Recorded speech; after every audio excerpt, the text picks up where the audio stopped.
So, well, we're doing Alaska, first of all. Alaska. So, Alaska, urban legends and cryptids. And yeah, the one I picked is called the Adlet. And so the Adlet is from Inuit mythology. Mhm.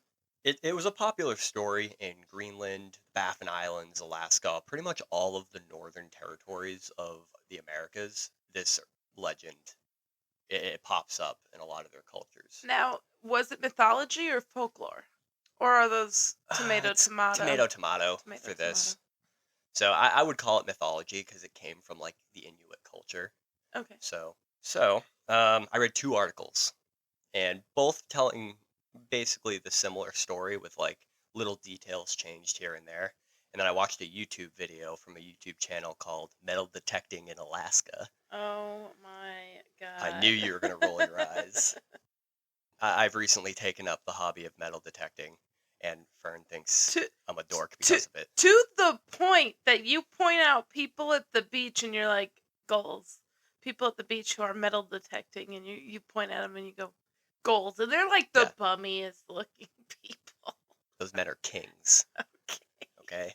So anyway, so the legend goes there was an Inuit man and his daughter, and this man was trying to find a husband for his daughter, and he brought forth all of these suitors. All of these men came to visit, and she denied all of them. She didn't want to get married. Yeah, strong, independent woman who don't need no man.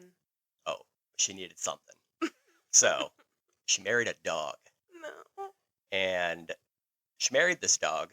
She ended up having 10 kids. Was it one litter or One litter. One litter. Yeah, and the legend refers to it as a litter, actually. At least one of them I read.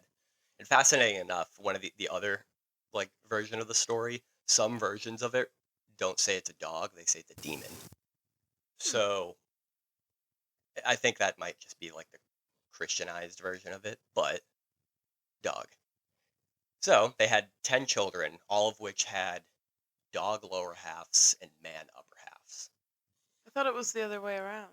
No, Oh. man upper half, dog lower half. Oh. So these children were very violent. The woman, her dog husband, and her little like creature family, they got banished to like this island. And the grandfather of the litter, the daughter's father, he would hunt and bring them food so they could survive. And every day he would bring meat to the shoreline, and the dog would then swim across and come get the meat and bring it back to his family. And the father would put boots around the dog's neck, and he'd fill the boots with meat, and the dog would swim it across. And then one day, the dog came over, and the grandfather had filled the boot with rocks, and the dog took it, and then he drowned on the way back. So the grandfather killed the dog, who is the father of these. The Adlet is what the children were called. Mhm. From there, those children ended up going off into the wilderness, and they ended up reproducing and spawning and creating this whole like species of mythical creatures that roam the Arctic. And they were violent. They would attack men. They'd eat men. Another version of the story. It's interesting. The one story that I read that I'm kind of summarizing, it makes the Adlet seem to be more of like a creature, Mhm. where it's like it's more animal than it is man. However, there's another version of the story where they're actually more men than animal, and they're a tribe. Like the Adlet is a tribe of these half dog, half human creatures, and they behave more like men, and they're cannibals.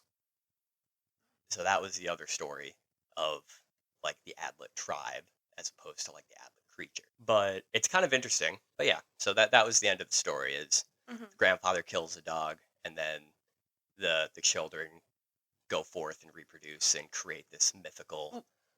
Why did it take him so long to kill the dog? Like, wouldn't you want to do that?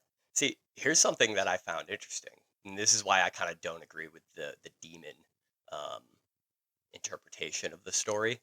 Because usually demons are pretty evil. Mhm. And this dog was like caring for his children and taking care of the wife and getting food for him, which sounds Plus, pretty caring. you would think that if it was a demon, it would have been able to still swim with some weight. Yeah. But that's just the legend anyway. But my thing is, why didn't the dad kill it before his daughter married it? I don't know.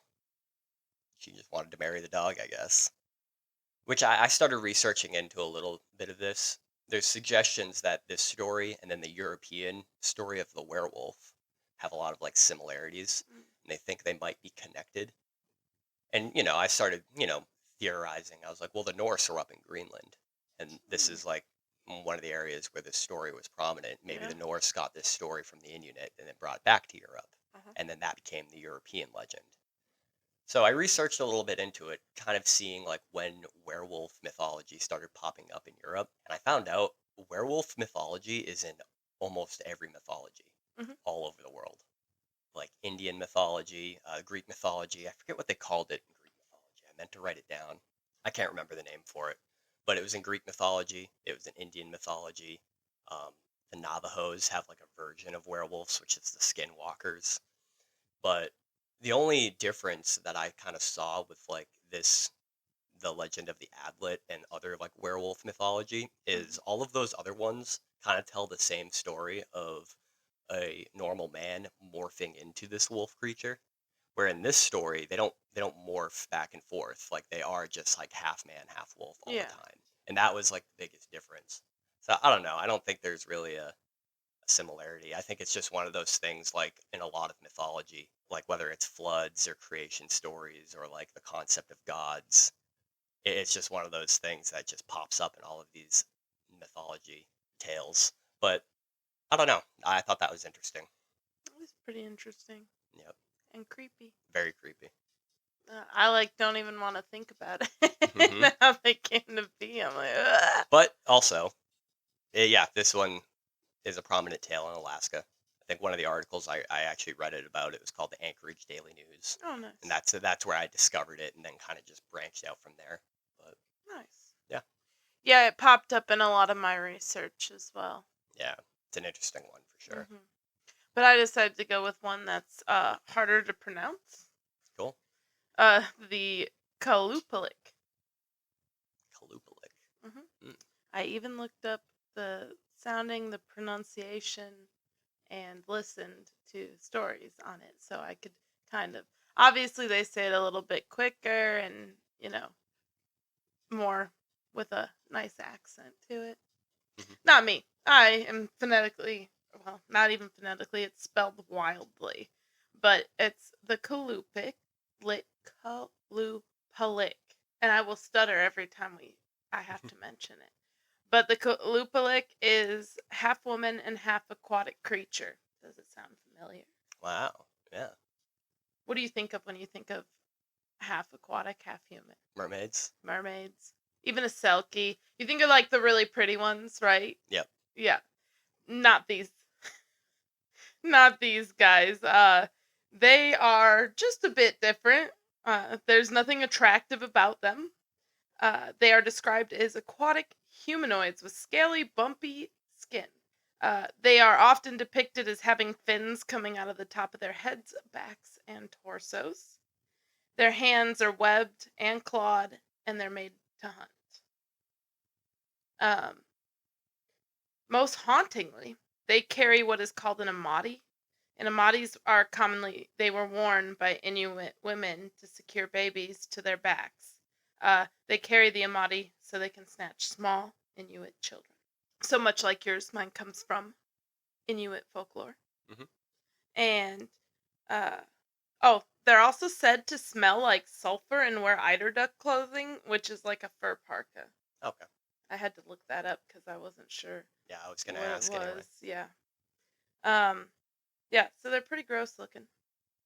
There's some, drawings and stuff. And of course, with all folklore, you got the grainy pictures and stuff. But much like the Adlik you just spoke about, Adlet. Adlet, Mm-hmm. what did I? Oh, I put a K on there because of the Qalupalik. Mm. Yeah, they're from the Inuit people in their icy Arctic waters. Inuit parents would warn their children frequently about the dreadful creatures. But so like folklore, it seems like most folklore is to like keep your kids behaved. Yeah. That's what it just seems like To to me. scare, yeah, Yeah, you yeah. scare your kids into behaving. um, but the parents would warn their kids that if they go near the shore or the ice and you hear a humming noise, the humming is a warning from the Qalupalik. That they're close, which means the humming is to like entice the children to come closer. Mm. Um, but they also have been known to knock under the ice, drawing a child to a weaker part of the ice to steal them away. It was always told to children that if they didn't listen or respect their parents' wishes, that's why they would snatch them. So all they really had to do was listen to their parents. Stay away from water and ice. I just find it funny how folklore, it's always, making children, because most folklore I've heard of is like kids, if you don't behave, something's going to come and get you. Yeah, that is a really common thing now that you mention it.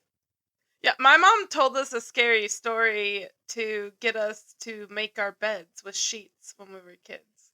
And it was about this creature that would come and take your socks. But she made the creature sound so creepy. No, not take your socks, take your toes. That's why we were scared. Because I can't remember if it was my sister or brother, but one of them would wear socks to bed for like the first decade of their life. That's awesome. Or at least first decade after that story. But it was so we'd put sheets on our bed because if your feet were uncovered, this creepy toe monster would come and get you. She literally called it a toe monster. Like it wasn't anything specific. That's awesome. Yeah, it was awesome. And I just think it's funny because we also had a family friend that had kids around our age, and she told her kids that if the ice cream truck was playing music, it meant it was out of ice cream and the music was the treat. So it's just kind of funny because it got her kids not to ask for overpriced cheap ice cream. Yeah. Huh. So I just think it's funny because parents do that kind of stuff all the time. Whether it's something as small as that, the ice cream truck, or the make your bed or the toe monster will eat your toes. Like, it's just funny. But the Qalupalik were known to eat children. Oh. Yep. The short and simple is to the why they would steal the children was that they would eat them. Some say they would just eat them, but other legends will say that they store them away in a cave and put them under a sleeping spell, and they feed on them the young, innocent energy to remain immortal, which I thought was kind of fascinating. Like many creatures from folklore, the Qalupalik serves a purpose by scaring children out of wanting to be alone or going too close to the sea ice or the shore, and it lowered their chances of the children going into dangerous places. And I mean, with drowning and falling through ice being something that's still frequent today, can I really blame the parents for making up a story to get their kids to stay away? Yeah, definitely. If logic isn't working, sometimes kids are too young to understand like the safety reasonings of staying away from water and stuff. So just put a big scary monster in there and they'll stay away. So, like most folklore stories, it's been told for centuries, and it's been passed down generation and generation. Of course, there's been elusive sightings like Bigfoot. Sorry, I had to. And the stories they've been passed down. People claim sightings, so there's grainy photos from far distance, videos that highlight a shadow-like blob, but that's what keeps cryptids and legends alive is people's sightings of them. And I always think that's just a fun revelation I have been realizing lately. That's awesome. Mhm. I think an interesting commonality between the two stories that we just did is I don't have any like background in Inuit mythology. This is like my first Yeah. introduction to it. And with both of these stories right here, and I even saw other ones when I was researching. Yeah, There's a lot of Alaska creatures. has a lot. Yeah. Well, that just Inuit mythology in general has a lot Yeah. of like a lot of really cool mythical creatures. And the commonality that I was talking about is they seem to always be half humanoid, half Yeah. creature. Like yours was half Th- human, half serpent. I Mine know was they half also human, half have dog. one that's like a Bigfoot. Yeah. But you know, Yep. because you roast us every time we mention Bigfoot, I avoided that one. I almost thought for shits and giggles I'd do it, but I didn't. We don't mention his name here. Except I did I know. twice. Oh yeah. Do you think Bigfoot has a name? No. Could you imagine if your name is just Bigfoot? I mean, it's probably like Sasquatch. I thought that was also a species. I didn't think it was a name. I don't know. What if its name is just Frank? And Frank has a wife named Linda and two little kids named Bob and Tom. He wears New Balances, custom made. Oh yeah, in the kiss the cook apron when he's grilling. Yep. Yeah. Dude, that'd be sweet. Just Good suburb Bigfoot. what was the? Oh no, it was Neanderthals. There used to be commercials that were like, "It's so easy, a Neanderthal could do it," and Oh then it yeah. would pan. What was that? That was Progressive, wasn't it? Like the I, insurance I company. think they had to change it because people were finding it offensive. Hell yeah. Cracks me up. So, yeah, but that's Alaska. Well, Alaska, couple cryptids. Um, there's Yeah. plenty more. Plenty more. But when I we do might these, even do a second one on Alaska, yeah, I'd be down for it. but not right away. I want to try. Our goal is to get through all 50 states. Yeah. I mean, it's important to know when we do these, we're not covering all of the Oh cryptids, yeah. urban I mean, legends. I We're not think even that's like, should yeah, be given. We're gonna pick one we find interesting, maybe one that's lesser known, and we're gonna roll with it. oh yeah, That's the move. So yep. cool.